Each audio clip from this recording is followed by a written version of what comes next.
Coming up on this episode of DL Weekly, a new scavenger hunt for magic key holders, a behind-the-scenes look at the new Morin.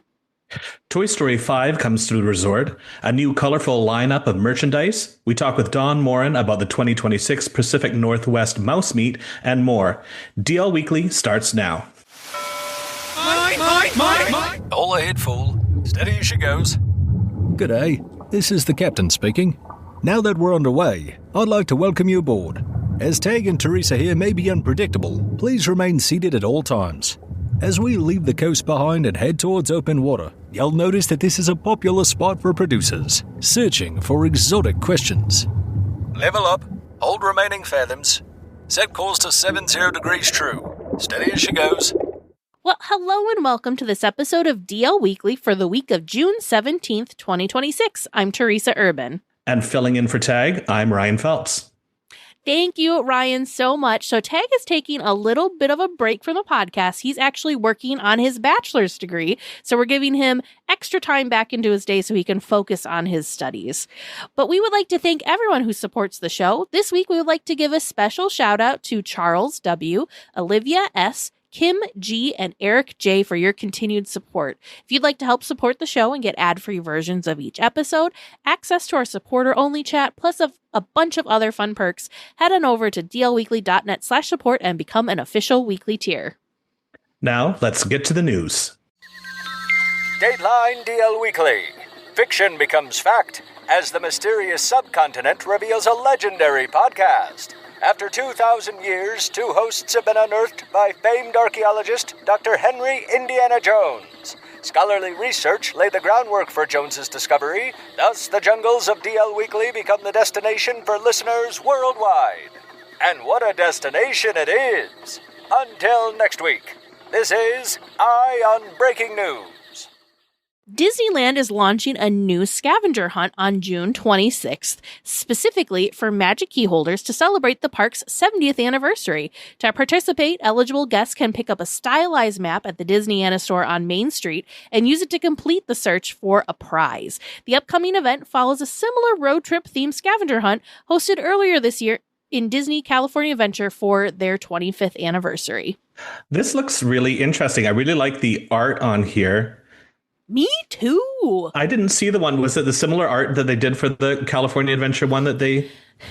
It was. Yeah, it was similar, like with the style. But I don't remember. So this map, of course, everyone, there is a link in the show notes if you're a visual person and would like to see what this looks like while we're trying our best to describe it. I love that this one has like the border with all of the characters because that's very similar to like the classic Disneyland style maps from, well, like the originals that you used to buy as a souvenir. So I really love that they included that tidbit here. And it's just so fun because it's highlighted and kind of exaggerated attractions that we aren't used to seeing highlighted and exaggerated on different maps. Like I'm looking at like the Tiki Room is like very large, and you can even see like I can't remember what the tree, what the god or goddess's name. Tangaroa. Yes, Tangaroa. Yes. Tangaroa Roo is like giant on here that you can see on the map. You've got the Millennium Falcon kind of like, it's like bigger than Tiana's Bayou Adventure Mountain. So I love, look, the goat's even in there. I just realized that the goat standing on top of Big Thunder Mountain. Oh yeah, look at that. That's cute. I'm surprised on the theming is they're still going for their 70th anniversary celebration, and we're a month away from the 71st. Ryan, we are a Disney. This is what Disney does. It is always like an 18th month long celebration. A year and a half, so that everybody has ample time to celebrate the thing. So we're still going strong on the 70th for at least a couple more months. But I'm very curious because, okay, so again, you can, if you are a Magic Key holder and you want to participate, pick up your special map. It's at the Disneyana shop on Main Street, which is just off of Town Square. But it doesn't really explain like what you're doing with the scavenger hunt. If it's something like how we do the Easter eggs with the stickers, the pumpkins, if it's something like that, or how you're actually completing this. So more details obviously will come out after these scavenger hunt maps are available on the 26th. And they don't tell us curious. what that prize is going to be yet either. So that'll be interesting to see. We don't know yet. But the one for the California Adventure version was a series of different air fresheners, which I think was fitting because that was themed to a road trip. So you could have a themed air freshener for your vehicle. So that's fun. I don't know. I just love that they do these things. I think it's a little extra. Mm-hmm. It's one of those things they don't have to do it, but they're like sprinkling a little extra pixie dust. A new episode of the Disney Unscripted series takes fans behind the scenes to show how filmmakers, musicians, and Imagineers collaborated on the new Soarin' Across America attraction. The video highlights the aerial filming process used to capture iconic American landscapes, alongside the creation of a brand new musical arrangement of the classic ride theme. Debuting in celebration of America's 250th birthday, the updated experience is currently open at Epcot and will launch at Disney California Adventure on July 2nd. So, Ryan, I have to confess I have not had a chance to watch this yet, but you said that you have. So, what were your thoughts? How did you think they did with this like sneak peek behind the scenes? I think they did a really good job because they made it interesting enough for everybody to watch. They gave us some great behind the scenes details, but they were very strategic in some of their camera angles. So we got it like a couple times we got little glimpses of what we're going to be seeing on that big screen, but they weren't showing everything. Sure. So like good teasers, but didn't give the whole thing away. Yeah, exactly. And they had some like that. I'm a music person, so listening to them talk about how they orchestrated the different sections for the different parts of the United States was fantastic. And the one thing I found really interesting was one of the Imagineers was talking about programming the show and how they used to have to build a full scaffold because she had to take her entire computer system and everything up with her, but she needed to be at the right height to see the show. Oh, and yeah. So this time, because they didn't want to close the attraction, because obviously that has a big impact on there, she was using Apple Vision, it looked like, or some other sort of augmented reality system. I'm pretty sure it was the Apple Vision Pro, but she could access her computer digitally through the Apple Vision, but she could still see the screen that was in front of her while she was hoisted up in the actual lift of the ride vehicle. So that was pretty cool. That is really interesting. And you are, like Tag, a big Apple person, so I'm sure like that was a really cool thing to see that product being used in that way versus just, how people typically use them at home for enjoyment and not necessarily for like a work purpose. But that was a very creative solution for them to be able to do that. Yeah, because they said it was really important to them to not have downtime on the attraction. Yeah. And basically, they wanted to just be able to do all of this. Everything that was happening in Epcot and at DCA was happening after hours. And another section where I think the guys were programming the wind. They talked about how they were going to be up in the carriage up there for about 2 hours without a break. So they get a little extra footrest that's put underneath, so their feet aren't dangling below them the whole time. They can for 2 hours, keep the circulation going in their feet. But I thought it was just a fantastic little documentary. It's about 20 minutes long. So if that kind of thing interests you, I suggest everybody go and check that out. It's a short watch, but it's fantastic. And that was just available on the Imagineering YouTube page? Yeah, for sure. Mm-hmm. Perfect. Well, Disney Parks has announced a new Logo Mania merchandise collection featuring more than 120 items across 6 color-themed lines. So those lines include blue for the last day of Trip Blues, which is inspired, of course, by the end of your vacation. There's a green for the Tiki Tiki Tiki Room, which, of course, focuses on tropical adventure. Pink, symbolizing Fantasyland feels, that's tied to storybook and imagination. And the collection will be available beginning June 12th at the Disneyland Resort and Walt Disney World. There's also we saw a yellow that had something to do with Main Street and popcorn. Oh, yeah, popcorn on Main Street. Orange was something about park hopping. So it's a very bright, colorful array of things that they have. What are your thoughts on this new... I think they're fun. It's like a lot of the photography they've used in their promo stuff is everybody's kind of in the same, like a monochrome kind of thing, the blue shirt with the blue bag and the blue ears. I think we were talking before the show started that it would be fun to swap up the colors and have a bit of a mix and match situation. But I think it's fun. I don't know as if it's something I would need to buy one of everything in, but like sure. the colors do pop. If you want to find your friend, put them in popcorn on Main Street yellow, and you can see them coming down Main Street for a mile. The thing that is crazy to me about this, so Mice Chat shared some photos of the merch displays in the parks, in addition to the linked Disney Parks blog article. Disney Parks blog just showed like a sweatshirt, ears, a water bottle, a tote bag, like just, I don't know. It seemed like a lot of items, but that was not even like the tip of the iceberg. There are pencils that are in these colors. There's what appears to be maybe like blankets or towels. There's coffee mugs. There's a little notebooks, pencil cases, like fanny packs. You really could go all out with this. Oh, plushes, necklaces of the Disneyland marquee. I mean, you name it, it might be in one of these very bright, fun colors.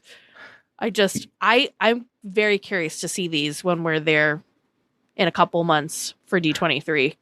Yeah, I think I could see myself getting something in this green. I like the tiki room green. It's a nice dark green, so the sweater might be finding its way home with me when we go down. Oh, and we forgot there was one last color. So there's also a like black and white line, mostly black, and that one is themed to the parks after dark. Oh yeah, is what that one is. So it's very interesting. There's like backpacks, there's little fanny hip pack things, and all sorts of things. So if you have a color that you're partial to, I'm thinking of Ordinary Adventures and how Peter really likes like a neon green. If they had a neon green, I'm sure Peter would be super excited about this, but unfortunately no neon green. There is a green, but it's a little bit more jungle themed, but I think it's fun. I like your idea of if you don't want to lose your group, pick a color. Pick a color. We're meet at all of the orange colored people at and what it's like a little on the bag. There's a little mini bag on some of the images, and is that like a little change purse or a spot for your phone? Maybe it's whatever you want it to be, Ryan. Whatever need you have, it will fill. We can fill that need. Yeah. Disneyland has filed a building permit to reconstruct the New Orleans train station radio house, which was demolished in 2025 following a late 2022 fire. The planned 357 square foot facility will look similar to the historic original structure and will feature an updated cast member break room, restroom, and an ADA accessible pathway over the tracks. While no official construction timeline has been announced, the project aims to restore a landmark famous for broadcasting Walt Disney's iconic 1955 opening day speech in Morse code.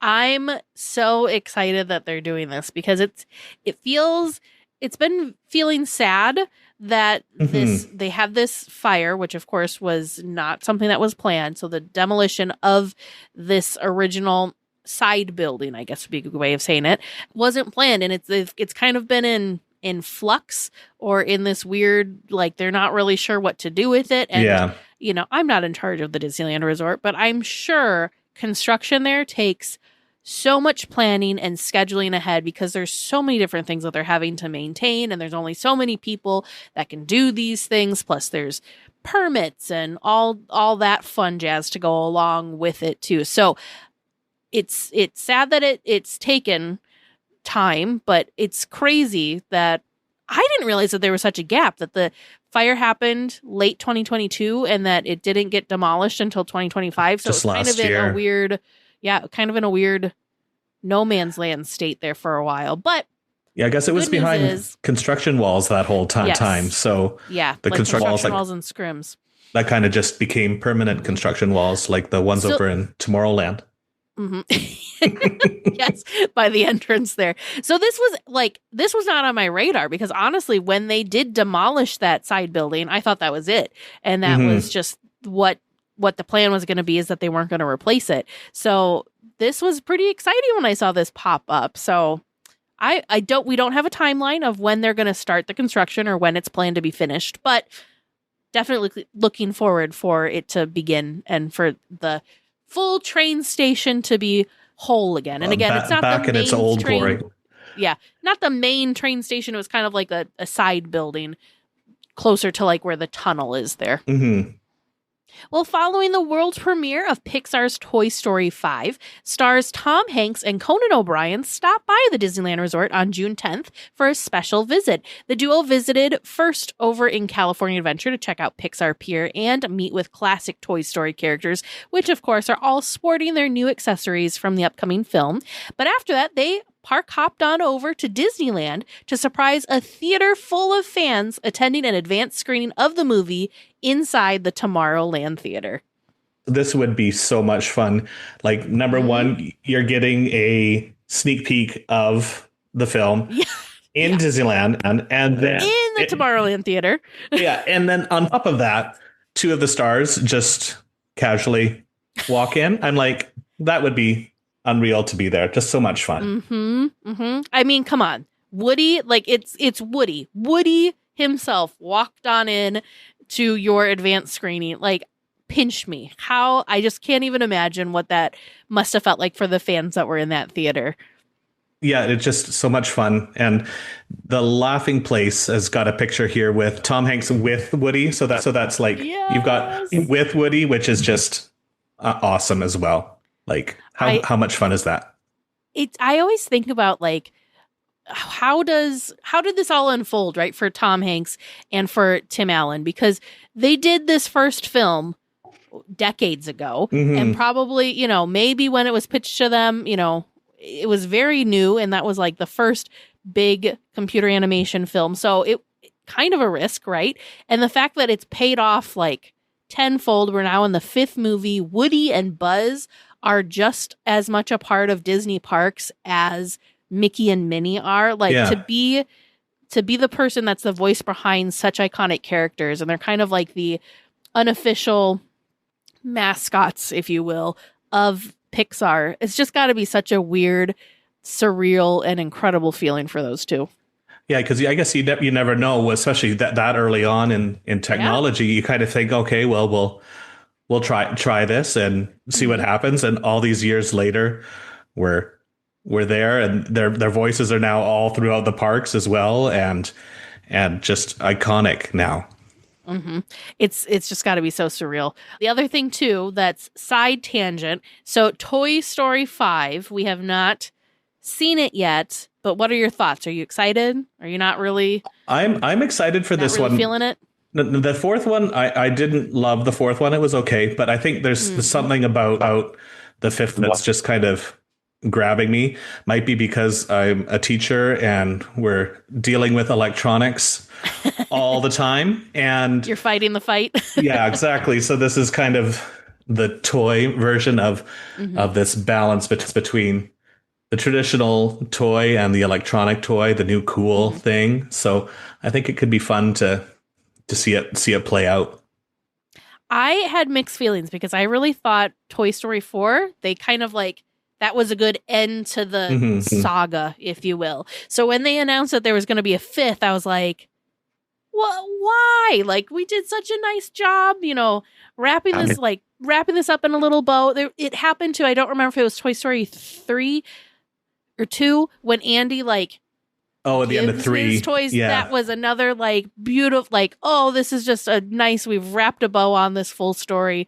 This makes sense that the story ends here. And so they keep, kind of keep adding. So I am hesitant, but from what I've seen online of folks that have seen it already, a lot of people really enjoyed it, and really it apparently gets deep in different parts. I didn't realize Jessie kind of has more of a continuation and maybe rounding out of Jessie's story.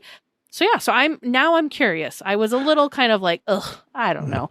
But now I'm okay, Disney and Pixar, you've piqued my interest. I gotta know.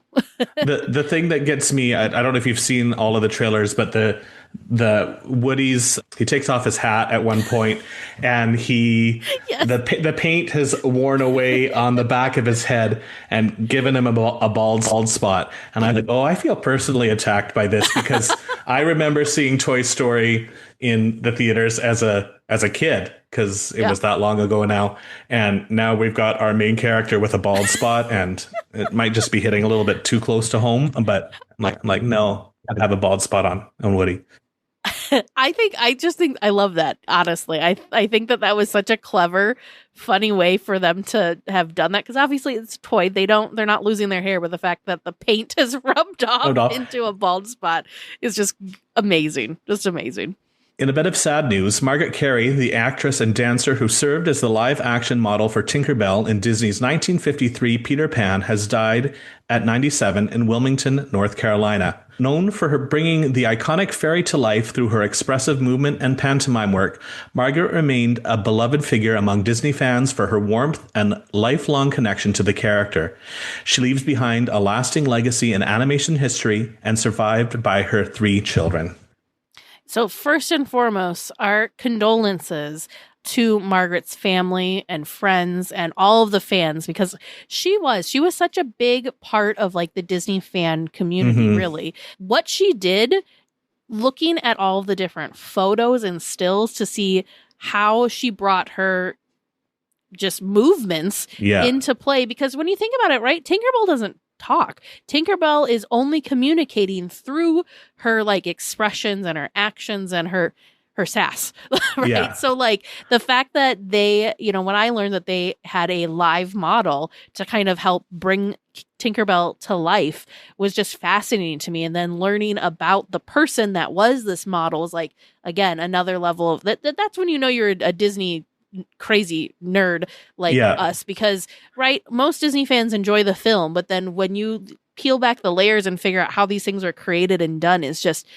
fascinating. So the thing that was really just special about Margaret is she didn't seem to miss any event or any reason for her to go out and connect with the fans. She was very, very involved. She did things to even give back. Like she was a volunteer at Walt's Barn when she was living in California. She went to many, many fan events. If you ever went to like a Disneyana convention, maybe D23, those types of events, you would find Margaret there. In fact, I think at one point I had heard that she was still wanting to go, but like her family's like, she had some health issues going on later on in life, and she had moved, so travel was just more and more difficult, but her heart still really wanted to do it. So she was just a very kind, very warm, if you ever had a chance to speak with her, just fabulous, fantastic, sweet, sweet woman. And we just will always remember everything that she gave to us, not only just for bringing Tinkerbell alive for that film,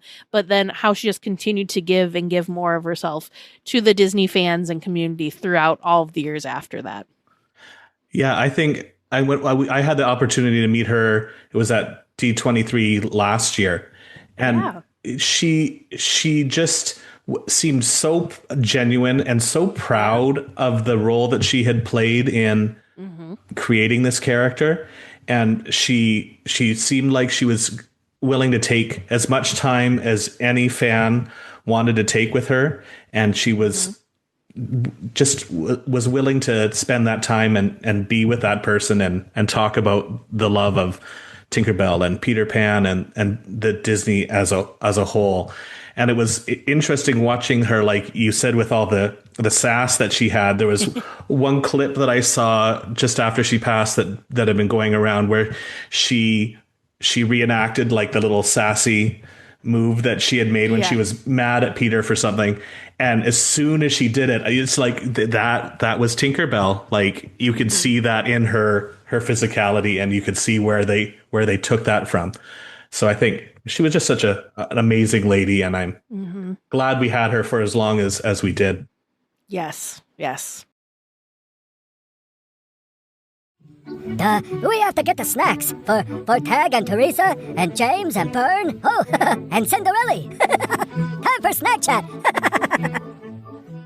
Well, this week in SnackChat, we have a new foodie guide to talk about. Disney Celebrates America foodie guide is what it's called. Before we dive into it, though, I need to point out the non-food item that was announced. Mm-hmm. What are your thoughts of the new popcorn bucket themed to none other than everyone's favorite Muppet bald eagle, Sam? Sam, he's so cute. He's got the patriotic hat on and the podium with the bunting underneath it.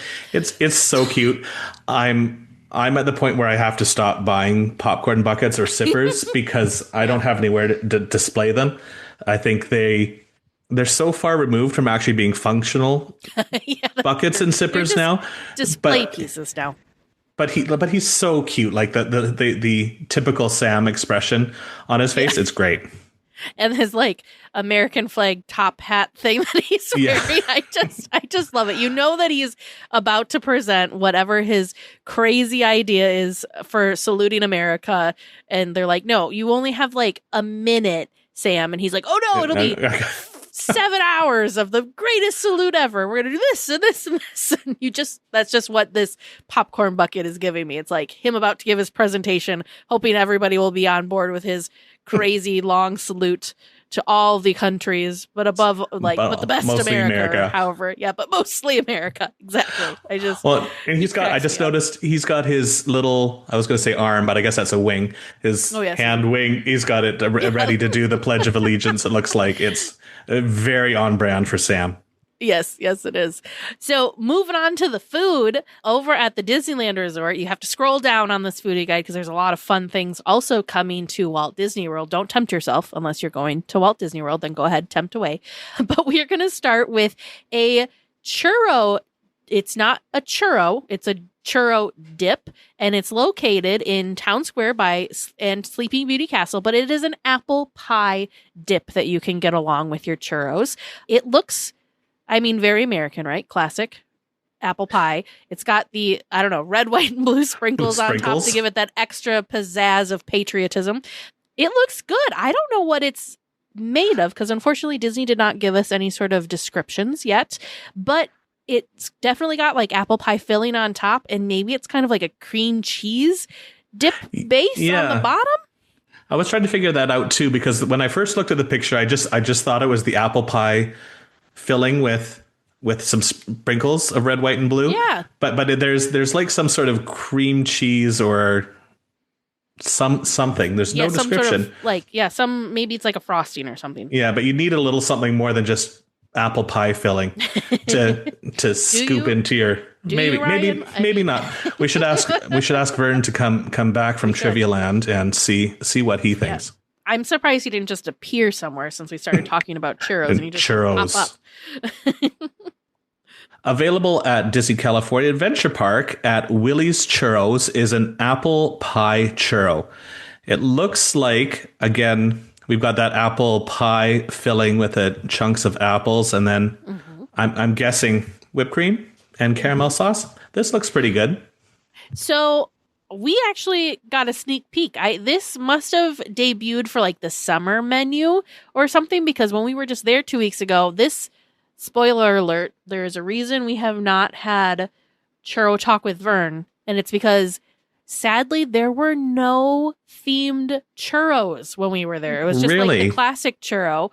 There was maybe ones that he had tried that were specific for the 70th celebration, so ones he had already had before, but this was the only new like specialty churro that was available while we were there. So Vern did try this. He did enjoy it. And honestly, having apple pie with a churro is kind of like peanut butter and jelly, because apple pie filling has that like cinnamon sugariness to it. So it goes really, really well with the churro. So it's a little messy to eat because this is one where they cut the churro in half and then put like the filling and the stuff, drizzle the stuff on top. So it's kind of almost like, I don't know, like the hot dog version of a churro, if you will. We're like anyways. So you're not going to be marching down the street eating this very easily. You definitely need like a wet wipe to clean up afterwards because your hands are going to be a little sticky. But it was good. We found it enjoyable. It was exactly what you would expect an apple pie churro would be for taste. So moving on to some liquid refreshments over at the refreshment corner, they have a rocket soda. Again, unfortunately, no description, but this is an electric blue color. So I can only imagine that maybe this is like a blue raspberry type thing. It's not giving me blueberry vibes, but I could be totally wrong. There's a cream topper, and it kind of looks like a cold foam type topper with, I don't know what those are on top. They look like oversized Pop Rocks. They don't look like they're boba. I'm not sure what they are. More firm than a boba. Yeah, I'm not sure what this is, but this would be on my list. I would try this hands down, even with the mystery topping. For some reason, blue drinks always kind of freak me out a little bit for some reason. I don't know what it is about that color in particular. It can be just about any other color, but this electric blue is a little frightening. It's not a very natural looking color. We'll put it that way. No, but I do like cold foam on just about anything. So this might be something I would try. Might win you over. Yeah. There is a red, white, and blue punch located at the Smoke Jumpers Grill. And it's got our red, white, and blue colors in it. Some whipped cream on the top. And I have no idea what's going on the inside. It's kind of almost like a galaxy looking. It is. Thing. It's kind of, the blue is still that electric blue, but it almost looks like there's something else going on there. So maybe it's mixed with like a lemonade or something to give a little bit more of a cloudy look. I like Disney. This is too much of a tease to just give us the photos and not the actual description. A description. Because I am so. Oh, hang on. Pause. They are on the app. We're going to have to rewind. The red, white, and blue punch at least is on the app. It is made with Sprite and white cranberry juice with blue raspberry and cherry syrups topped with a cold foam.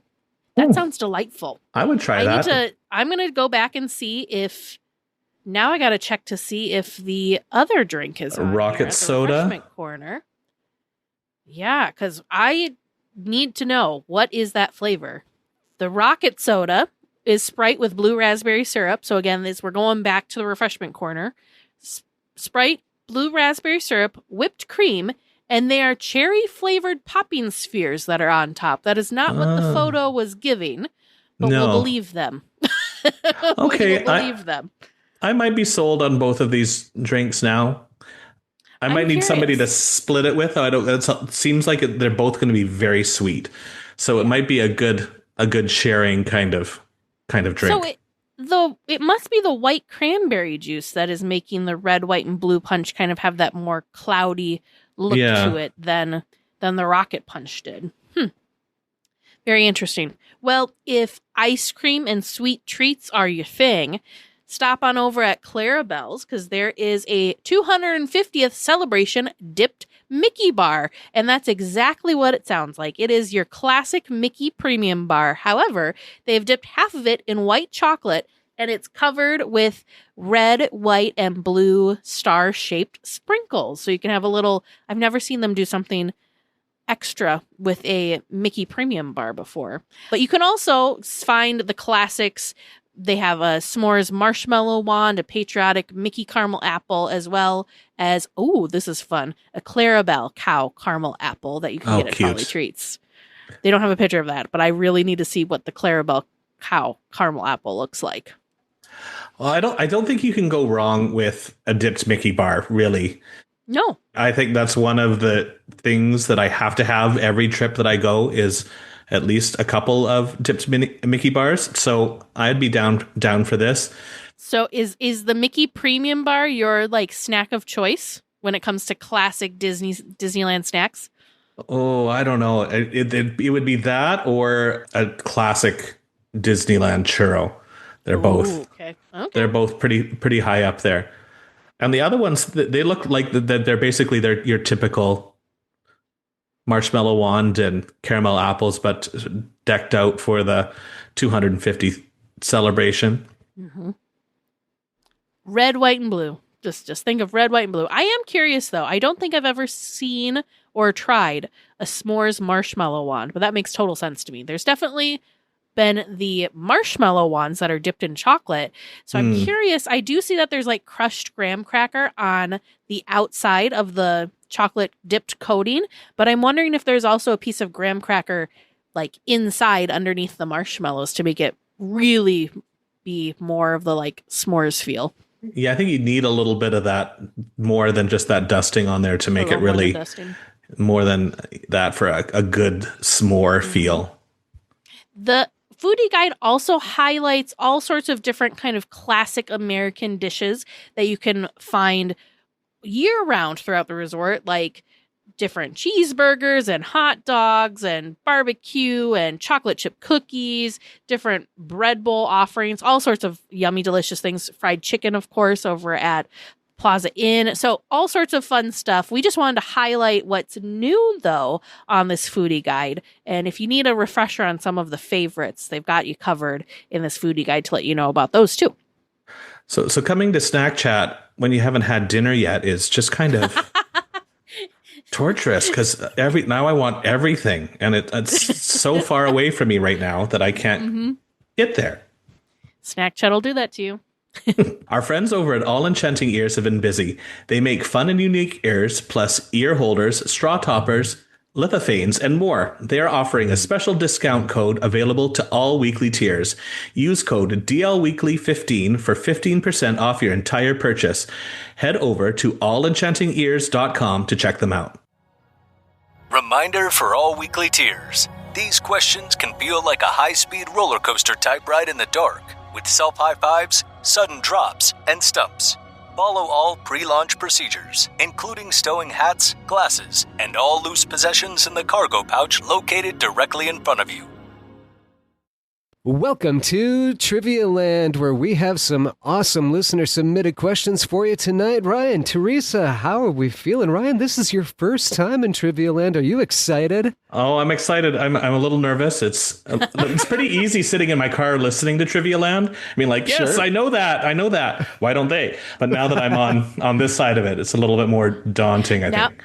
Now you're in the hot seat. I was just going to say exactly that. And now someone else is in their car yelling at you. Why doesn't he know that? Yeah. Full circle moment, Ryan.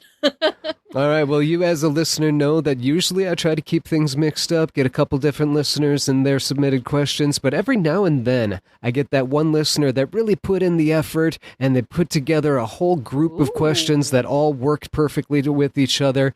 And tonight I am featuring listener Kristen M., who put together 4 questions that are all related to each other. And Kristen M. wants to know if you keep a weather eye open, mates. And what do you know about the Pirates of the Caribbean? Ooh. Okay. Your first question being, in the transition scene of Pirates of the Caribbean, where the man trapped in a net transitions from skeleton to living as your boat passes by via the mirror special effect, there is an octopus taunting him. Spoiler, Vern. I read the question as it is sent to me. There is an octopus taunting him. Mm-hmm. What is the octopus holding? Oh. It's like a necklace with like a doubloon on it. I don't know how to describe it. I was going to say a pocket watch, so it's a similar sort of shape. Yeah. That could be, maybe that's what it is. We always joke that that octopus, he's holding something, but he kind of looks like Hank, how Hank's got Hank, the octopus that's in the Finding Nemo lagoon, I guess we'll call it. It looks like he's like raising his fist like, get off my lawn. So we kind of joke that this new octopus that is, well, I guess it's been there for a couple years now, in the Pirates of the Caribbean is like Hank's cousin, because he also looks like he's shaking his fist. Sure. But yeah, I'm going to say necklace with a doubloon or a gold doubloon. A thing. Yeah. Yeah. All right. Pendant. And I'll go pocket watch with a chain. Okay. All right. You know what? I need to shout out Kristen M, because I don't think until this question it like registered in my brain that the pirate is like sitting in a net, like he was caught or captured in a net. Like I know that he was there, but never have I thought of it like that he was caught, like it was a trap. I don't think I did either. Look like that. Yeah. That almost could have been like the bonus question to it. Yeah. You see that he's caught, but what's he caught in? I know that. Yeah. I know he's like sitting in a net, but I've never thought that it was. But it does look like it was like a pirate trap. Like they put a bunch of gold in there, and he fell for it, and like. Yeah. Now he's stuck forever. Yeah. Your second question. In the auction scene, there are 4 elderly townsfolk who are lined up to surrender their prized possessions. Can you name the objects they are holding?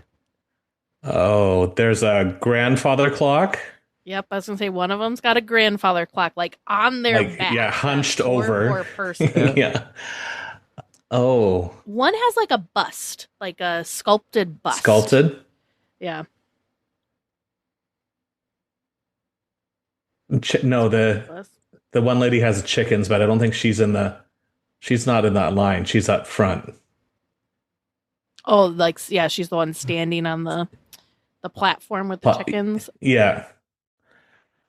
Is there one that just has like, I don't know, we'll call it treasure, like it's maybe like a candelabra and stuff, like gold pieces? Yeah. Does that make sense? Like just me saying treasure, but there's like specifically like a candelabra. Sure. Okay. That means we're wrong. Yeah, it's like not very committal. Yeah, no. Gold candelabra. It means you can say whatever you want. What else would they be holding? Like a vase? Because it's like stuff from their homes, right? A painting, like art? Oh, that's a good one. I think there's something that might be like I'll go with that. So we've got grandfather clock, like a sculpture, and like a bust sculpture, candelabra / gold treasure, and then art. It's what we came up with. All right. So that's 4, and you needed 4. You feeling good?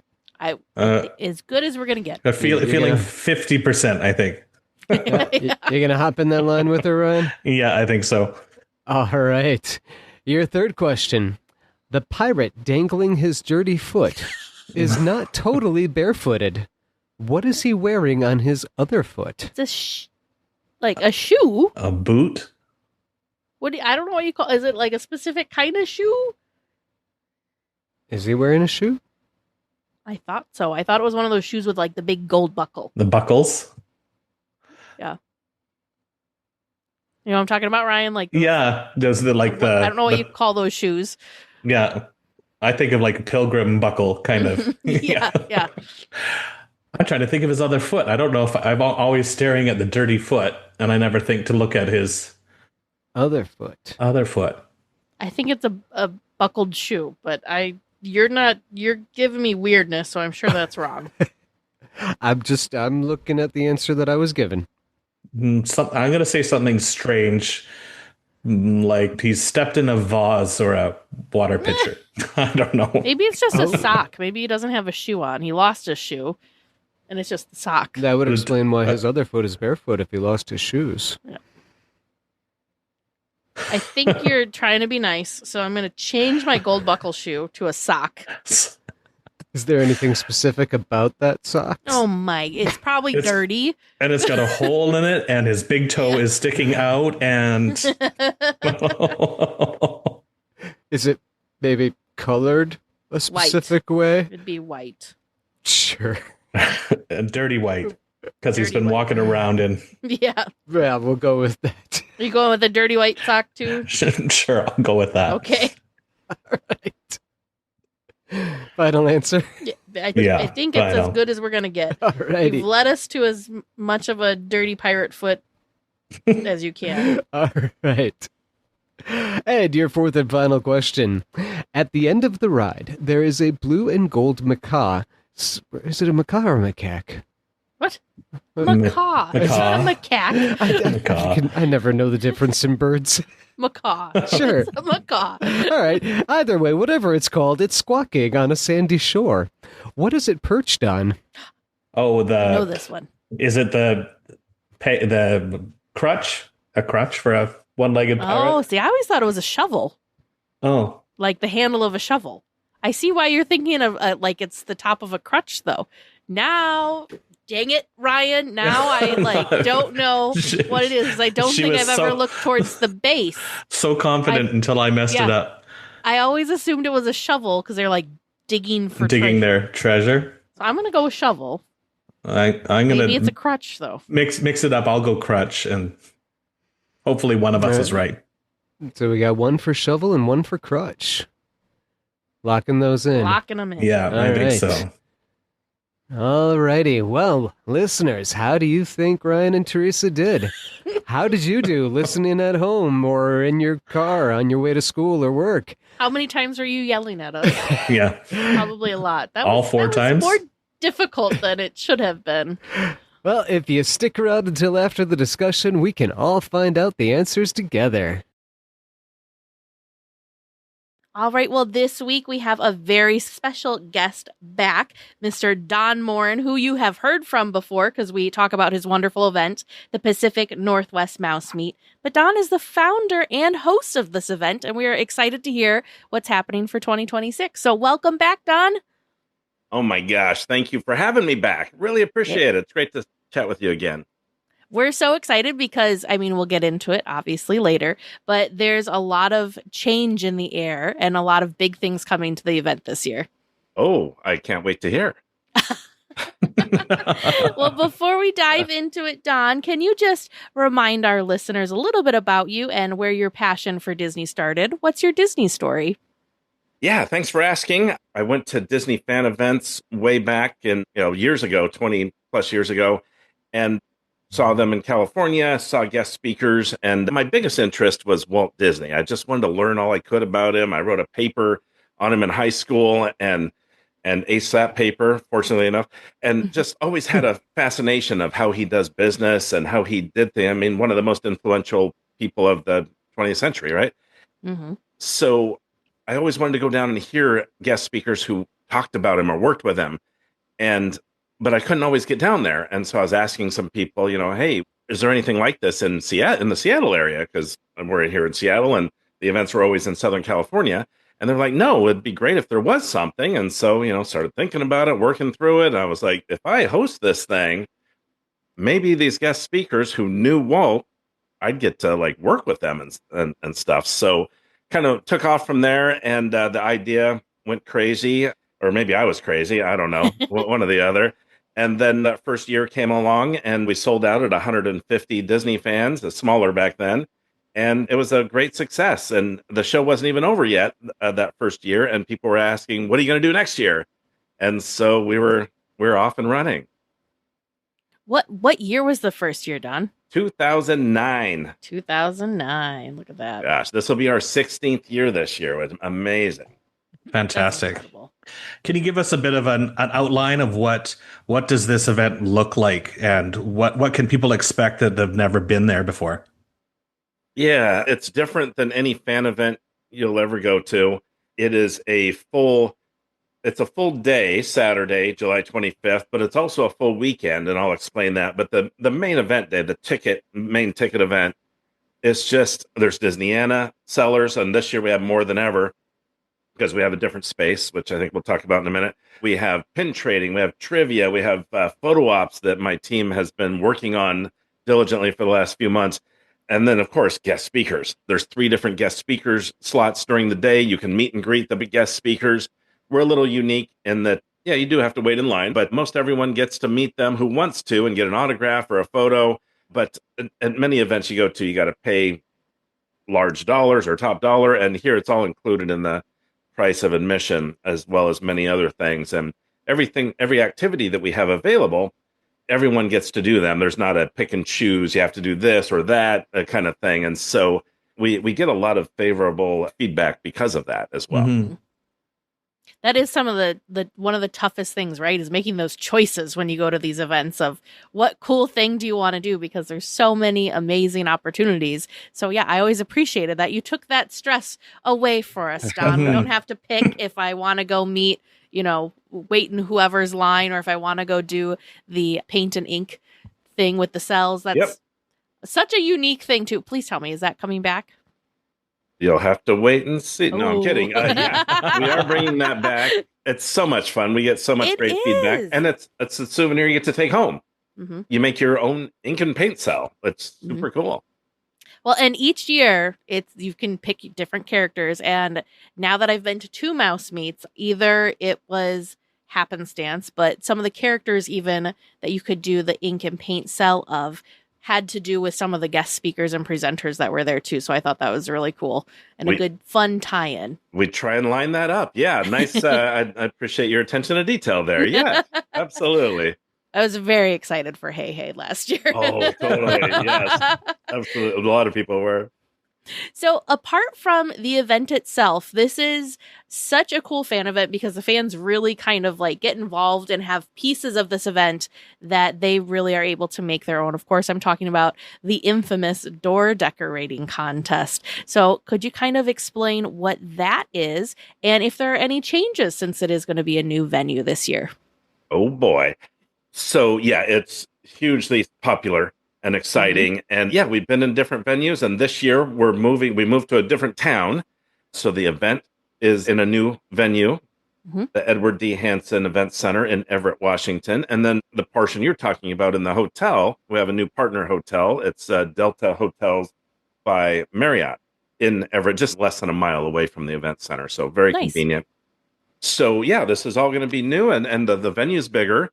The hotel is newer and has some different options that we didn't have before. Ooh. Bigger ballroom for us to do trivia and live trivia and pin trading and photo ops. And they have a great restaurant. And then the door decorating. Everyone loves to decorate doors. It's gotten bigger and bigger every year. And the detail, I mean, you were there, you saw it. The detail and the extravagance, I guess that's a great word to use. Yeah. Because sometimes it falls into their room and you walk into their hotel room and it's fully decorated, not just the door. And it's absolutely interactive. There's snacks, there's treats, there's drinks. It is a fun thing. And that alone, I think, is not to be missed. If you just came out just for that, it is that spectacular.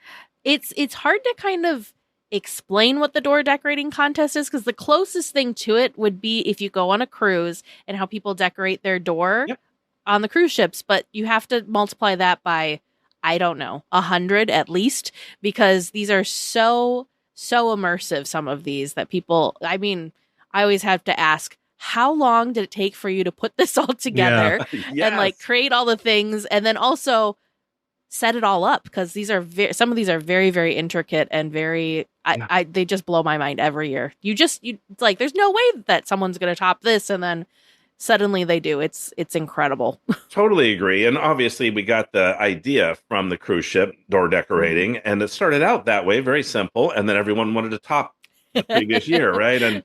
And now you, like I said, you walk into the room and they've built a snow globe you stand inside of for a photo, or an entire Seven Dwarfs cavern they built in their room. I mean, what? I guess I have to bring them into the mouse meet and have them help me with the photo ops we create. No kidding. They're starting to compete. We had you could get your tarot card reading by the Shadow Man, I think, last year too. Like, just incredible. I think we had some tiki drinks in somebody's room the year that I was there. Always bonus points. Yeah, with the whole tiki bar and everything. Like, it works well when you get a little something when you walk in. Yeah, you do. You almost need a goodie bag, like you're trick-or-treating practically. Oh, for sure. They were last year. Bob Weiss was one of our guest speakers, and he went around and room viewed and judged with me, and we both stood there. Someone was serving gumbo from their room, and so we're wow. I mean, I got to sit and eat gumbo with Bob Weiss. That's amazing. While you were doing some contest judging as well. Like, that's just such a fun, only at the mouse meet can you have these experiences. It's wild. So speaking of, that's kind of the door decorating. The big event for that happens Friday night, the night before the main event on Saturday. Yeah. So I am so curious. So since you're now in a different venue, what does that mean for the event itself? Are you expanding the event? Are we what changes are we going to anticipate with this new space? Yeah, we're kind of going back to, it's kind of cliche, but going back to our roots, because our event used to be in a convention center, and then the hotel was separate, and then we combined the hotel and an event in one location, and now we're kind of separating those two again. So we get a bigger space. I mean, it is a convention conference center, and it is a big space with a lobby area and lots of room for food and check-in and seating. So yeah, my team has been extremely excited. We've taken like 4 or 5 different tours of the event space just to visualize and brainstorm of what we can do and what we can fit in there and how we can decorate it, because now there's more space we have to decorate. So that is super fun. So Friday night is pin trading, trivia, door decorating, food, and then Saturday all day is all those photo ops and ink and paint creating and guest speakers and Disneyana sellers. We have travel. Concierge travel will be there, as you're very familiar with. Yes. And so many interactive things. And to be able to meet the guest speakers one-on-one and just say hello, thank them, get a picture with them. It's such a special opportunity. And it's, some events I've been to, like you pay $100 and then they like whisk you through and you have 2 seconds. Here's your photo, go. And this is more, you get to chat with them for a sec and have a more special experience, which I love. I think that's one of the things I noticed when I was there, because the speakers are just there, and like I'm sitting there having lunch, and Bob Gurr is walking by with his tray of lunch. I'm like, where else are you going to have that kind of connection with somebody like Bob Gurr? Yeah. Where was my guest speaker host at that moment? But yeah, you're absolutely right. You'll see them down in the hotel at breakfast and say hello or let them eat breakfast, unlike the lunch thing. And yeah, it's a special, unique kind of thing. And at my event, since we're up here in the Pacific Northwest, and they tend to maybe talk a little more when they're on stage too, tell a little more behind the scenes stuff, which is fun. Us Disney fans loving the behind the scenes and getting to know, all of the ins and outs and the stories, whether they're Disney approved or not. Sometimes we get more of the nitty gritty. Yes. Which is great, because it's more, it's more truth. It's more honest sometimes too. And I just appreciate that they're comfortable with that too. And you know me enough by now to know that when I'm on stage with them, I try and coerce things out of them too. 100%. So with the bigger space, you kind of alluded to this earlier. What are we going to see for like the marketplace or the Disneyana like sales vendor area? Is that how many people are you expecting to have booths and such? Yeah, in the past we've had about 12 different booths. That's all we could fit. Yeah. And now we're over 20. Wow. So awesome. We're close to doubling the number of Disneyana booths, and they're all different. There's nothing that's duplicate. They're all different. And so the variety that's going to be offered this year is going to be pretty tremendous. I'm super excited about it. If people are listening and they are someone that has something unique, what is the best way to get on the list for the Pacific Northwest Mouse Meat vendors? To be a vendor? Mm-hmm. Yeah, send me a note at Don Morin at PNWMousemeat.com, and I will put you on the wait list. Perfect. Yeah, and we love adding new things. Our vendors love the event so much that very rarely do we have someone drop off, but sometimes they have something that conflicts with the weekend, and so sometimes we have some space. And this year we were be able to add more, so that was a huge benefit. We even have a large vendor that comes up all the way from Southern California. Oh, wow. To do a big booth. And they've been doing that for years. That's awesome. Super awesome. So now that you've got the convention center space and the hotel space, what's the commute like between those two for somebody that's not familiar with the area? Is that going to be an easy get to? Yeah. It's about a 15-minute walk or a 5-minute drive. It's an event space, and so it's connected to an arena, actually. So there's a minor league hockey team that plays in the arena. Summertime, so there's no hockey, so we won't have to worry about that. But my point is there's lots of parking all around, which is pretty cool. And if you're looking for sightseeing, about 3 blocks up the hill in downtown where this event center is, the Funko corporate office is right there. Really? And, yeah. And cool. That is a super cool place to go in and check their retail store in their street level area of their corporate office is just amazing photo ops, so much stuff to look at. So any free time on Friday or Sunday, you can check it out, and it'd be a lot of fun. That's super cool. I cannot believe that we've skirted around this. Oh, who are the amazing people that you have coming to present at the Mouse Meet this year? Tell me. Come on. Tell me. This one was unique in that there seems to be a lot going on this summer. We're on the same weekend of San Diego Comic-Con and D23 Expo is coming up just a few weeks after our event and some other things. And so it's been a bit of a challenge to lock things down. So it took me a little longer than usual, but we did make announcements recently on live online. So the guest speaker lineup this year, super excited about this, even includes a Disney legend, which is always a little plus up. Our first, in no particular order, I guess, but the first one is Kay Mallins. And you might not recognize her right away, but she was the founder, or is the founder, of the Walt Disney Hometown Museum in Marceline, Missouri. And you might think, museum, what? But she grew up in Marceline, and she met Walt Disney. Walt Disney stayed, and Roy, when they came back to visit Marceline later, they stayed in her house. Yeah. And her house was the only house in town with air conditioning, and so they stayed there. So she has amazing stories of interactions with Walt and Roy, and just creating this Marceline Museum is a tremendous thing. And they partner closely with D23, and they're celebrating their 50th anniversary there this year. Or sorry, 25 years of the museum. And so a lot of celebrations and a lot to talk about. So that's first guest speaker. Another one would be from the Walt Disney Studios archives, Becky Klein.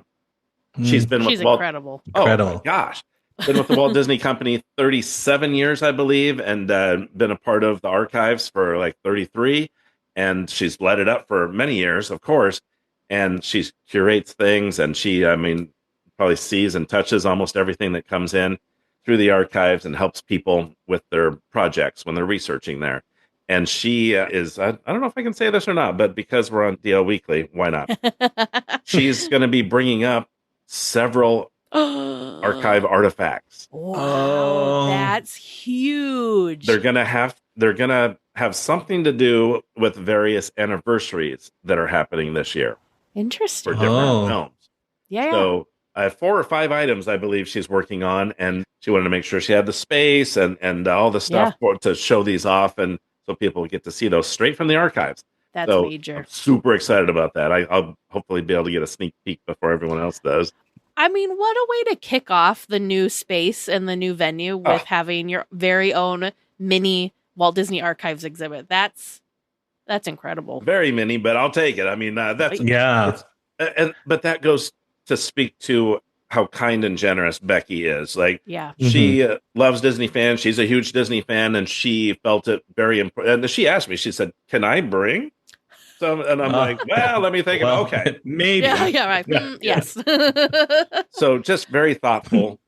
Yeah. And obviously takes extra work and care to bring, travel with all that. And so I really, really appreciate it. And I'm thrilled to share that with the Disney fans attending. That's incredible. I'm just thinking about like the logistics of how you transport those things and, like the safe, just all of that. So it's no small feat that they're bringing items up with them. That's amazing. Yeah. That's so cool. I think they've got it down to 3 semi trucks now, but no, I'm kidding. That's just all the making sure no Disney fans come anywhere near it. That's all the security for all each of the items.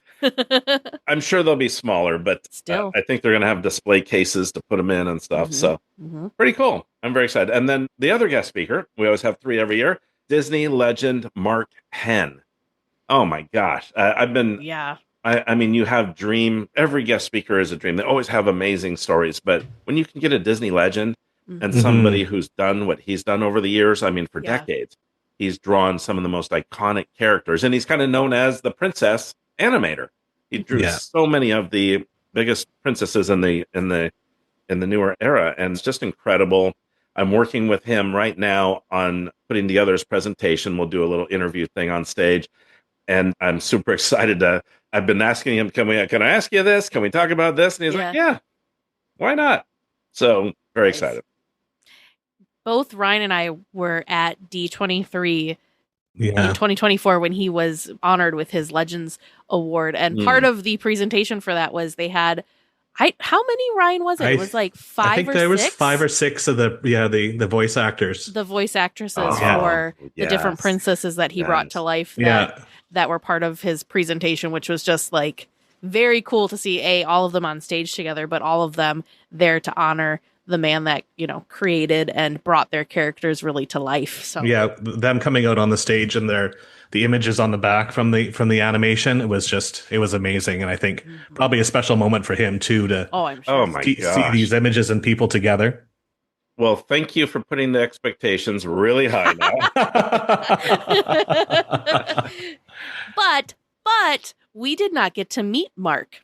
No. We just got Yep. to use our binoculars and look at him on the Jumbotron. Whereas if you're at the Pacific Northwest Mouse Meet, you will be able to get a photo with him. He might even sign an autograph for you, but you definitely will get to say hi. Mm-hmm. Yeah, he is super excited to come up and meet a bunch of Disney fans up here. And he's had a presentation about his career, and we talked about it, him and the representation from the Walt Disney Studios, and they said, you know what? Why don't we put together something new and let's collaborate and just put something completely new together. So yeah, I'm excited. So no one will ever have seen what he's going to talk. I mean, obviously it's probably told some of the stories, but Yeah. we're coming up with new photos and new artwork and new, discussion topics. So I'm thrilled that I have the honor of being able to do that.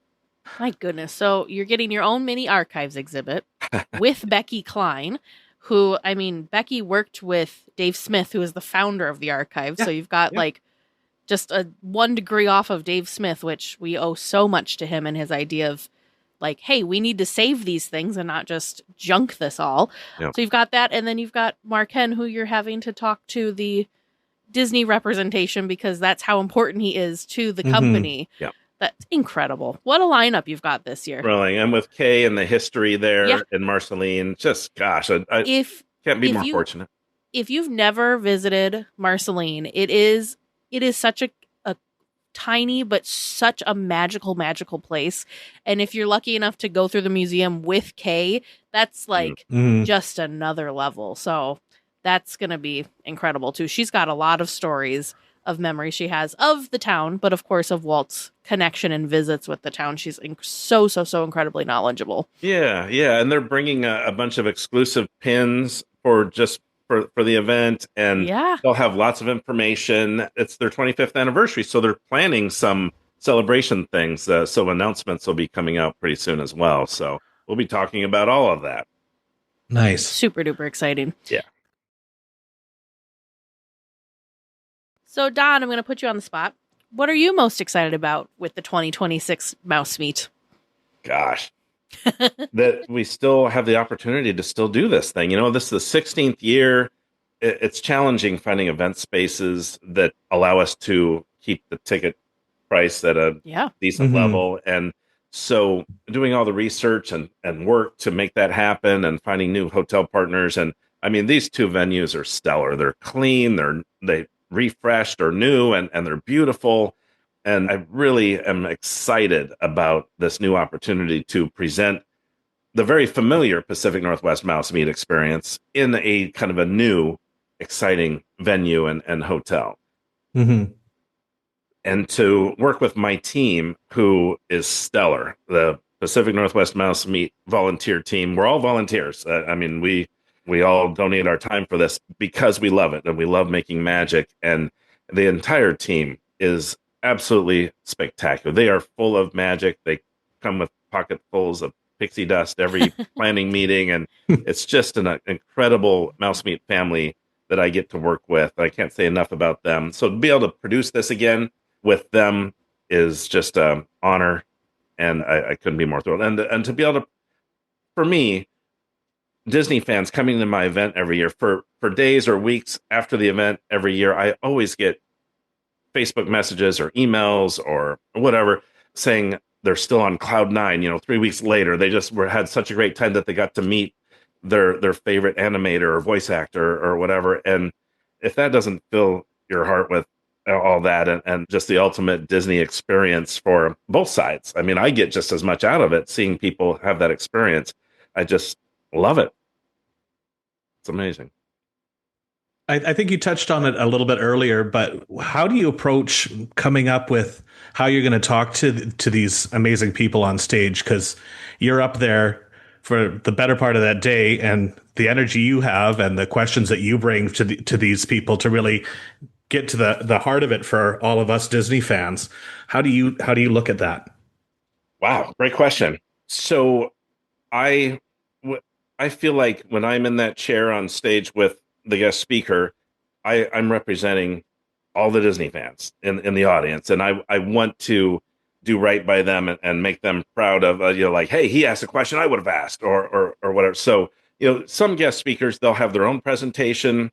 I think the year that you came, Ryan, I think I was on stage with all of them. We did Q&A stuff. Mm-hmm. But depending on the year, like Kay and Becky will have their own presentations, and then Mark and I will sit and chat. But just doing a deep dive research and trying to find, I do watch other interviews, but I want to find questions or seek out questions that maybe haven't been asked before. And sometimes I'll talk to their counterparts who they work with and try and say any behind the scenes story that you could tell me that I could ask them about or something like that. So I try and do a really deep dive on that and come up with maybe new stories that people haven't heard before. And they love that too, because, repetition, telling the same stories, they love it, but coming up with something new to share and maybe it triggers a memory for them or something, and they get extra excited about it, which is, I love that kind of thing. Speaking of memories, you just gave me a question. What's one of your favorite memories from the past 16 years of the Pacific Northwest Mouse Meet? Is there any, Gosh, I don't even know how to describe it, because every year is incredible. I've been to just 2 and I've already learned that fast. But are there any kind of pinch me moments or any moments that you're just still to this day kind of just wow, that happened, or this thing? Yeah. Can I give you a couple? Of course. I'm never able to pick one, so anybody can pick more than one, because I can't stick to it. Yeah. There's 100 of them, obviously. I mean, I get to build relationships with all the guest speakers that have come up, and good friends with many of them, but little things that are just a vivid memory that I just really appreciate. I was sitting at a table at the venue with Marty Sklar, and we had a Dole Whip machine there that year. And he said, we were talking about him. He said, what's that's going by? Is that ice cream? And I said, oh, it's Dole Whip from Disney. And he goes, I've never had one. And so I was like, 2 Dole Whips, please. And so they brought, and I got to sit there and eat a Dole Whip with Marty Sklar, his first one ever. Yeah. Wow, that's unreal. What? Come on. And then that's amazing. Another memory would be in my second year. It was year 2. Bob Gurr coming to my event. Disney, everybody knows Bob Gurr. Comes to my event, and this is year 2, right? And I started this thing that year where I'd bring the guest speakers to my house, and we'd do a little barbecue. I'd grill some salmon, and we'd hang out. And one of the people on my team, they arrived late, and Bob Gurr's sitting in my kitchen, and a number of other people. And Bob's just sitting there, and a close friend and part of my team at the time, he comes walking in, and he stops in his tracks, and he pulls me aside, and he's like, dude, Bob Gurr's in your dining room. And then, I had to stop in my tracks at that moment. I got to soak this in right now, right? Yeah. So that was, who gets to do that, right? And then if we have time for one more. Of course. And this is going to be a little bit of a tribute, because my first guest speaker, my very first year, was Margaret Carey. Yeah. And as everyone probably knows by now, she passed a few days ago. And she came up 2 or 3 times, and we've always tried to stay in contact, and she's been a big support and motivation for me. She was a motivational speaker. She was on the radio a lot and did many, many things throughout her years, a beautiful career. But that first year, my first time ever doing an event, I hadn't done one yet, and I didn't even do events. This was all new to me. And we're talking on the phone a couple days before the event, before she's going to fly up, and she's like, hey, how do you feel? Is everything, are you ready? And I said, Margaret, if I'm being honest, we've sold out at 150 people, and I've done a lot, but I don't know that I've done enough. I don't know, have I done enough to create magic for all these Disney fans? I don't want to disappoint them. And she said, and she said it much more eloquently than I'm going to repeat her, but she said, you have done everything. We've talked over the last few weeks, and you've done so much, and your team has done so much. And just know that those 150 Disney fans coming on Saturday, they're going to come with excitement and a pocket full of pixie dust, and they're going to spread the magic. And everything you put together and the magic that the Disney fans bring that day, it's going to be a magical day. And I was speechless for like 10 minutes, and but it happened exactly how she said. And it was an absolutely magical day. And I think about that story every year when I'm getting ready for the event. She somehow like put into the universe what the Pacific Northwest, like that is the Pacific Northwest mouse meet in a nutshell. It is, you guys create like the space and the structure and bring like these amazing Disney people that otherwise fans would never have access to either hear their stories, let alone hear their stories live and then be able to meet them later. And then you're right. That's exactly it. All of the fans there also bring some of the pixie dust that really lifts the event up to even higher heights. That's beautiful. Yeah, thank you. And our team feels it. I mean, we feel the energy in there. You've probably felt the energy when you were there. Yeah. It's an incredible thing. It's amazing. One of our listeners, I don't even remember how this happened, but they were trying to describe the mouse meet and they said it's like adult Disney like camp. Like think of like sleepaway camp when you were younger. And that's what the Pacific Northwest mouse meet is for like Disney adults. So she actually had created custom shirts for Tag and I last year, and we wore them around. And it was like the 2026 Disney, Pacific Northwest Disney camp or something is what was on them. And it's exactly what it is. It's just unreal. Just like you feel like you're a kid again, like you were at sleepaway camp. And it's just such a fun time. And you're absolutely right. And we found that people come from all over the Northwest, from Canada, like you, Ryan, California, Arizona, Utah, from back east, Minnesota, Florida. People come from all over, and this has become like a family reunion or a camp where you return every time and see all your friends. And that's why people come in Thursday and Friday to set up their door decorating and see each other. Yeah. And it's a big, just a gathering of, hey, haven't seen you for a year. Let's catch up. And it's just a heartwarming, exciting, magical thing. I think what I really noticed was the people that you attract to this event.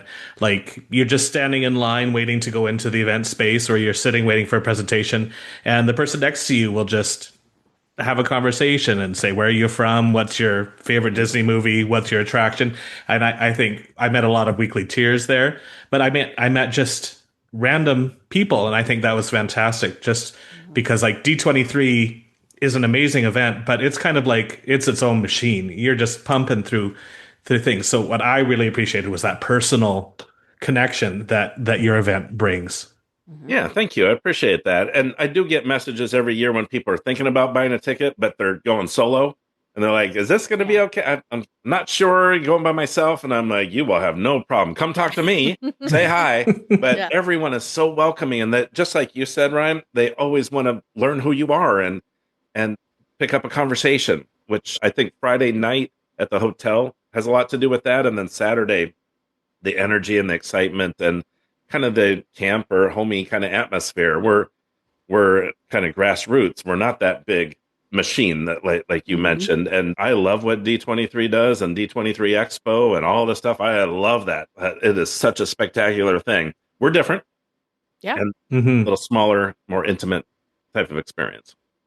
But I think that's good. And I like that you guys are intentional with that, because sometimes, like I'm not a person that easily gets overwhelmed by things. And I vividly remember my first D23 because it's a lot. It's unless you're somebody that goes to these major conventions frequently, you don't really know what you're getting into until you're there and you're in the middle of it and you're like, holy buckets. Like you could make a friend in a panel. I don't know if you'll ever see them again because it's just, it's just such a big event. Whereas at the smaller events like the Pacific Northwest Mouse Meet, when it is more intimate, you could be hanging out with that person all day, no problem, bumping into them, whether you're meaning to or not.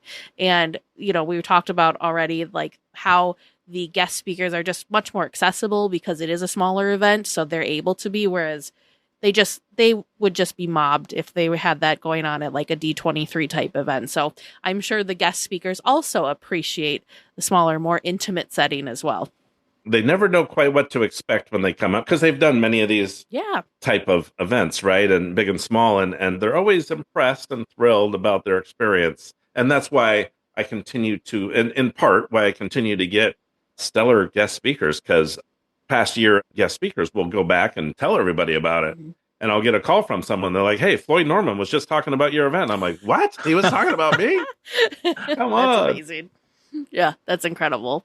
And like, I love them. We go to D23. I go to the Disneyana events that happen in Southern California, and I've been to the Pacific Northwest Mouse Meet, and I love them all. But I love that there's different ones and that they're in different locations, so that it's more accessible to more fans to be able to do these things. Go ahead and say it. The Mouse Meet's the best. It is amazing. It is unique. It is so unique. We're the best in our own unique manner. Mm-hmm. Absolutely. I think, you're the only event that I know of, and of course someone can correct me if they can think of something else, that has kind of the full, you've got the main event, right? Mm-hmm. But you have all the like extra events too. Mm-hmm. I don't think anybody else has anything like a door decorating contest or like the themed dinners and lunches that you guys put together. I mean, there's so many pieces to the Pacific Northwest Mouse Meet but I don't know how. You must have an army of people, volunteers that help plan all these things, because logistically there's a lot going on. An army, yes, that's what we have. But you'd be surprised. We're pretty small scale, but we do a lot with what we have. And we try and squeeze as much out of it as we can and produce the best show possible. And you mentioned themed meals, the lunch during the events. They're going to have a cart out there, and the event center is super excited to have us there. They've been trying to get us for a number of years. So they're thrilled to have us there, and they're creating this whole theme menu. Oh, fun. So we're excited.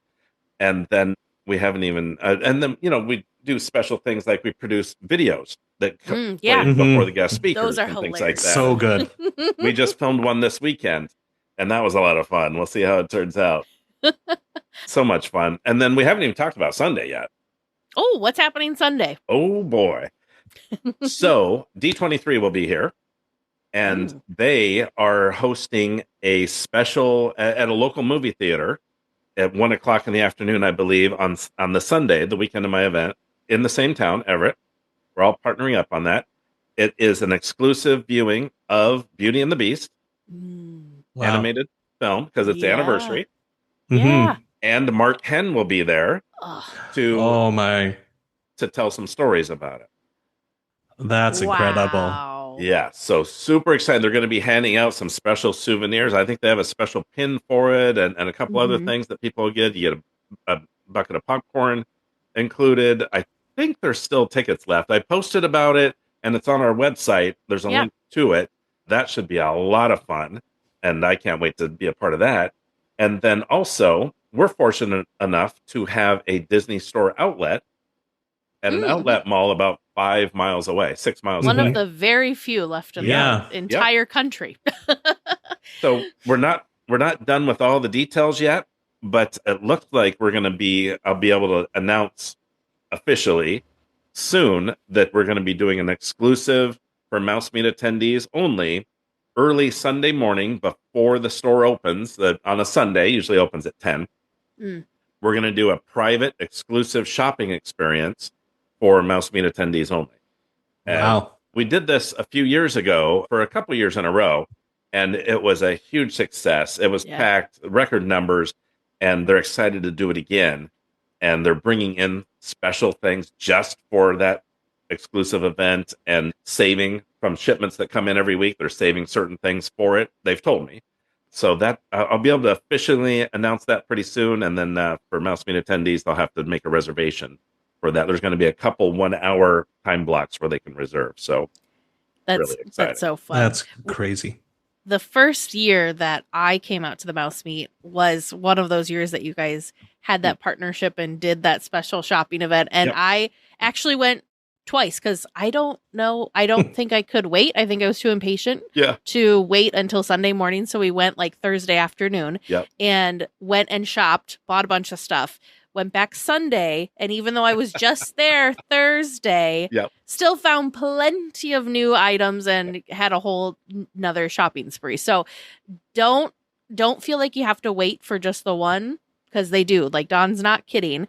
They do put special things aside and have like a special, I don't know, assortment of things just for this extra shopping hour event for Mouse Meet attendees. So it's very, very cool. So I'm so happy to hear that they're doing that again. That's such a cool, again, another unique thing that only at the Mouse Meet can you find this opportunity. We're very fortunate to be able to partner with someone like the Disney Store outlet, and then it goes all the way up to their corporate level. They're working through those channels because they know what we can bring to them, and Disney fans love to shop.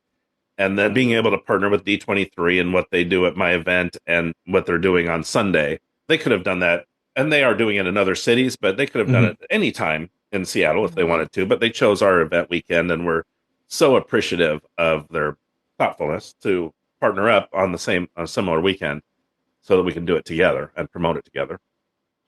I'm trying to remember because I did both of those weekends too. Yeah. There was, I think we did a Goofy movie two last year. That was last year. And then like 3 years ago, the Haunted Mansion film was just coming out. So it was a special like pre-screening, or maybe it had just come out or something. It was like right at the kickoff of that. So both of those events were fantastic. The Goofy movie one was fun because that was interactive.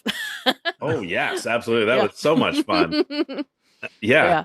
Incredible. Very interactive. And with Mark 10 at this one. And where else can you see Beauty and the Beast on the big screen? The animated version. Right. With one of the animators. Oh gosh. Yeah. That's incredible. So I just think that is so cool that they are very intentional in their scheduling so that they can partner up, knowing that there's going to be tons of Disney fans in that city at that time. I just love that they do that. That's so cool. And again, speaks just highly of the Mouse Meet because this is D23, so this is Disney, and so they could do whatever they wanted to do when they wanted to do it. So I think that it speaks volumes to you and your team as well as the event. Yeah, I appreciate that. We're very honored and appreciative.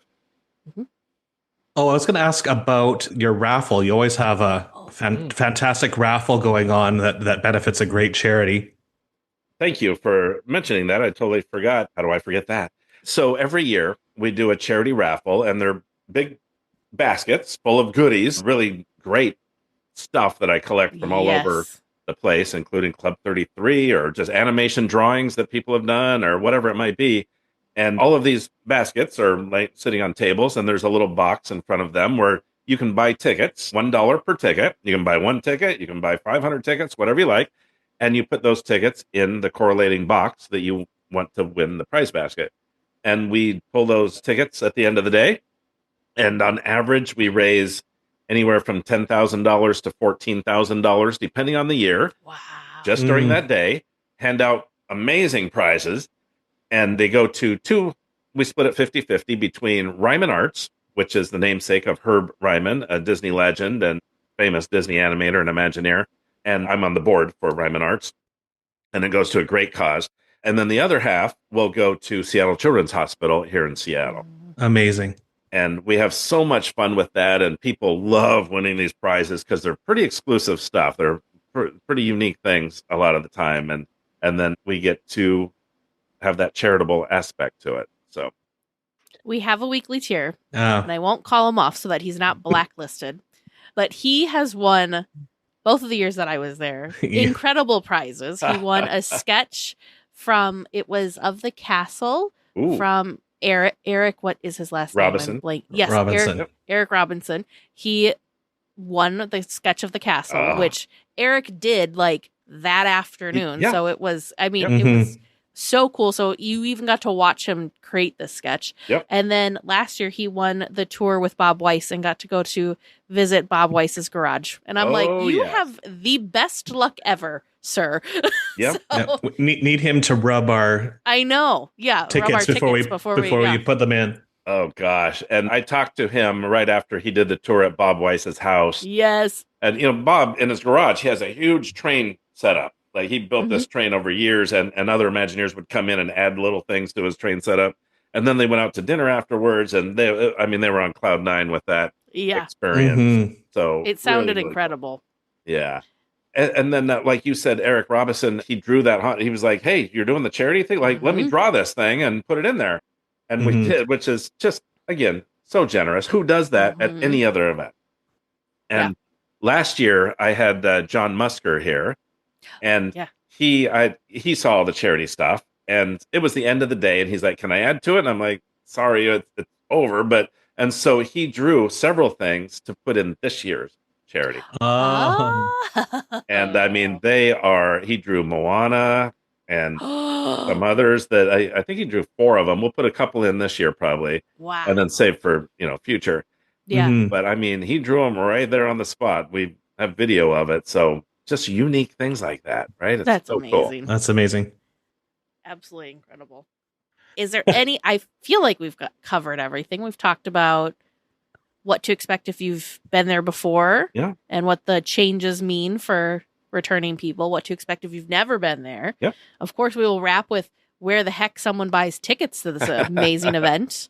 Yeah, come on down. Come hang out with us. It is an experience. It's a unique experience you'll never forget, and you'll probably want to keep coming back because it might sound strange for me to say that, but I mean, everyone that comes, they like, can't wait till next year. It's true, though. Mm-hmm. Yeah, we have some tickets left, and there's some hotel rooms left in our group block, and that window closes for the hotel room on the 25th of June. So only another 10 days to lock down those hotel rooms. So if you're traveling in from anywhere, and even people that live locally, they're like, I'm staying in the hotel for a couple nights because I want to be a part of all that, and I don't want to have to go home. Yeah. Whether it's a hotel room or tickets to the event or just to read all about what our event's about at www.pnwmousemeat.com. And I'm sure you guys have that in your show notes or whatever, but PNW, just the letters, Pacific Northwest, PNW, and mouse meat, not MEAT. That's the wrong mouse meat. MEET. Come join us. Come check it out. You get to meet a Disney legend. Yeah. I mean, that alone, and see some archive items. There's going to be at least 4 items that I know of from the archives there that Becky's coming up, and you never know what you're going to hear, see, or do. So I still can't get over that she's bringing items to display. That's amazing. So that's going to be one of those pinch myself moments in a couple years. If I'm fortunate enough to talk to you guys again on here, you're going to say, "What's a past pinch me moment?" I'm going to be like, "Becky, that one." Right. Yeah. That one right there. Yeah. So for those of you listening, we originally had Don on back on episode 276 and 277 for the first time we talked to Don about the mouse meat. And then if you want to hear Tag and my experiences at the 2 meets that we were able to go to, you can listen back to episodes 297 and 375 for those 2 events. And then Ryan actually went to the event in between the 2 years that Tag and I were there. So the past 3 years, we've had representation and weekly tiers in attendance, and I know all of them each year. We even have a Pacific Northwest chat in our Discord channel. That's usually kind of like quiet until the mouse meat stuff kicks up, and then suddenly we've got everyone chattering about, "Oh, are you going again?" and all that kind of stuff. So they get really excited about it too. So Ryan and I can vouch that yes, this is an amazing event. You go one year and you just want to keep going back. So it's so fun. So thank you, Don, to you and to your entire team of volunteers for creating this very fun, very exciting place for us crazy Disney fans to come together and just have an incredible weekend.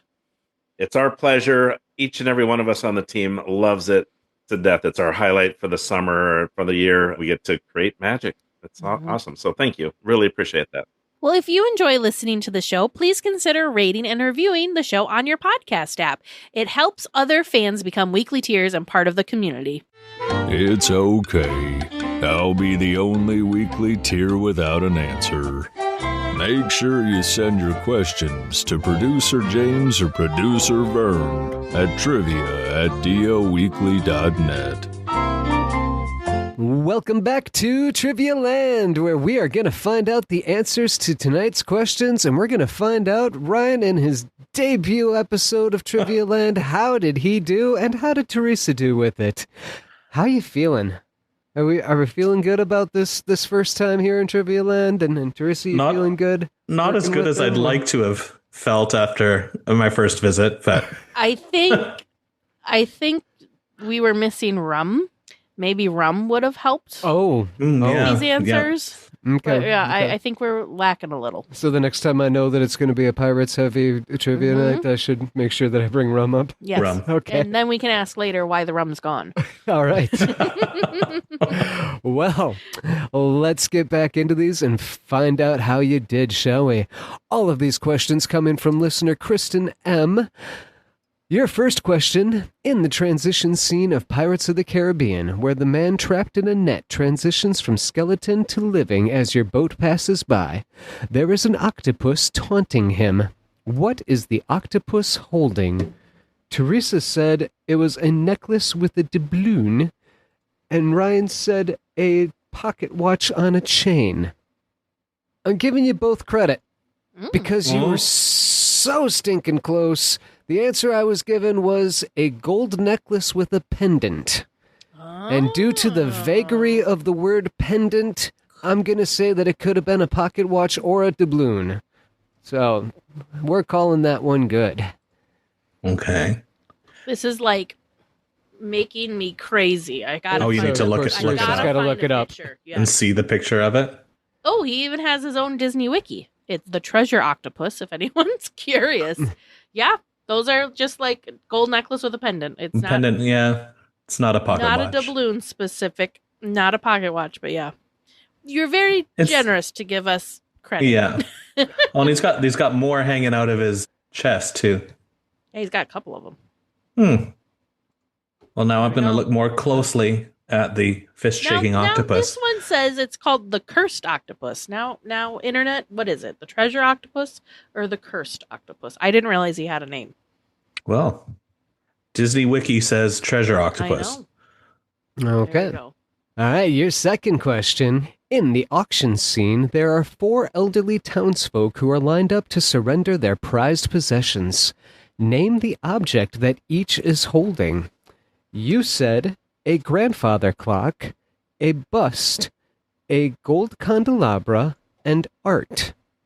The correct answer that I was looking for was a grandfather clock, a bust, a painted portrait or art. Good job, Ryan. And a chandelier. Oh, my candelabra was pretty close. It was very close. I was chewing on my tongue to not be like, are you sure about that? Yeah, I'm looking at a picture of it. Yeah, it's like one of those 2-tiered chandeliers. Yeah. That makes sense. Yep. So close. Your third question. Also on the poor pirate's back. No, is it? Yeah. So he's got it like slung over his shoulder. Uh-huh. Or not the pirate, the towns, the townsperson. Yep. Your third question. The pirate dangling his dirty foot is not totally barefooted. What is he wearing on his other foot? After much prodding, you came up with a dirty white sock. The answer that I was looking for was a black and white striped sock. Oh. I was going to say, if you're going to tell me it was a black shoe with a gold buckle and you talked me out of it. Nope, it was not the buckle shoe, no. I don't think I've ever noticed that his left leg sticking, like it's behind a cup and it's sticking straight out.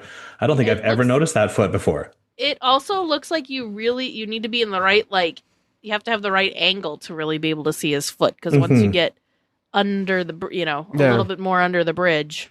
Yeah, you get under the bridge, you can't see it at all. But see anything, just the right spot. There's very blatantly, boom, there's a sock. Yeah. Each time, now the next time we're on this attraction, because unfortunately it was closed when Vern and I were just there a couple weeks ago, I'm going to pay special attention to each one of these details. Yeah. Just because now they're top of mind and something that I, something that I have seen a million times and never committed to memory and realized what it was that I was seeing. Well, and it's always fun for me being the one that knows the trivia questions that are waiting to be asked. Every time that we're at Disney, I'll be looking around for, okay, what was that question that I needed to verify? And I'll see something. I'm like, oh, okay, there it is. Got to remember to ask that question now. So, because, I mean, a lot of questions that get sent in, I can't even Google them because they just don't exist on the internet. Well, and then like this, it's hard because you Google, Pirates of the Caribbean attraction, Disneyland. It could be one of the other versions of the attraction and not specifically like California's version. So that's the other layer of complication you have to try and vet these too. Attraction ride-through videos I've watched on YouTube to all of a sudden realize 5 minutes in that I'm watching the Shanghai version. Wrong one. Yeah. Yep. All right, your final question tonight from listener Kristen M. At the end of the ride, there is a blue and gold macaw squawking on a sandy shore. What is he or she perched on? Teresa said a shovel. Ryan said a crutch. The correct answer that I'm looking for, shoved in the sand with a bird perched on top of it, it is a shovel. Oh, go Teresa. Okay. You know what? I totally see why you thought crutch, because it looks like the top of an old it does crutch. Yeah, but it also looks like the top of an old shovel. So either way, multi-purpose those handles were back in the day in pirate times. Well, I mean, those ship's carpenters, they didn't have much to work with, so they just kind of what they had was what they did. Yep, repurpose. Yep. Well, listeners, how do you think Ryan and Teresa did? How did you do listening at home or in your car on your way to work or school or wherever it is that you listen? If you've got that perfect question that you'd really like us to ask for you on the air, maybe a bunch of questions put together like a nice package like this one was tonight, please feel free to send those in to us at dlweekly.net/trivia. Well, we will be back next week with more Disneyland news and information. Until then, go out and enjoy the parks. And a special thank you to Sidel for editing the podcast, Andy Mack for all of the wonderful character transitions, and to James D. and Aaron C. for supporting at the Club 33 level. Please remain seated until the podcast comes to a complete stop and the doors have opened. Then collect your belongings, watch your head, and step carefully from the episode. On behalf of all of our crew, thanks for traveling with us, and we hope you have a happy and memorable visit here at DL Weekly.